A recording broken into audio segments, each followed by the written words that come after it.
Halo semuanya, saya Irfan Nugraha. Di sini saya akan menjelaskan materi pertama tentang indikator makroekonomi nasional. Pada tahap ini menghafal definisi dan formula dasar dari PDB, inflasi dan tingkat pengangguran berdasarkan buku acuan tahunan 2020. Yang contoh berpikirnya PDB adalah total nilai dari pasar semua barang dan jasa akhir yang diproduksi dalam suatu negara pada periode tertentu.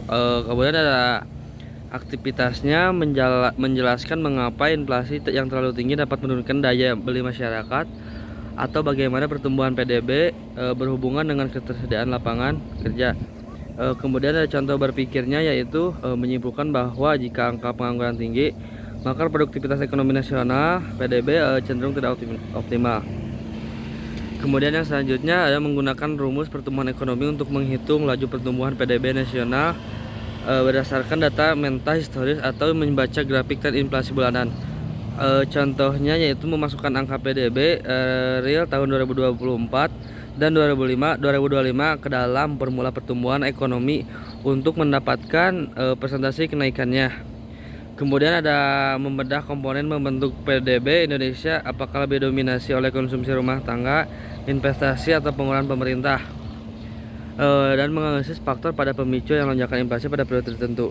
Contohnya mengidentifikasi bahwa kenaikan inflasi pangan volatil food di Indonesia disebabkan oleh pengangguran rantai pasok akibat cuaca ekstrim. Kemudian menilai apakah target pertumbuhan ekonomi atau target inflasi yang ditetapkan oleh pemerintah dan Bank Indonesia sudah realistis atau belum.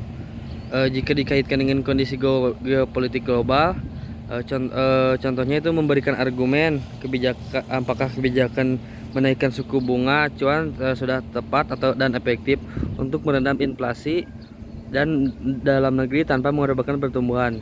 Yang keenam kemudian ada menyusun sebuah rekomendasi kebijakan singkat atau rancangan strategi manajerial bisnis untuk mengantisipasi dampak jika indikator makroekonomi sedang inflasi sedang memburuk.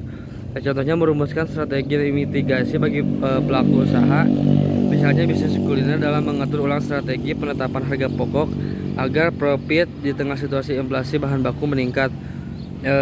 Mungkin itu pertemuan satu dari saya, penjelasan singkatnya dan poin-poinnya. Oke, terima kasih.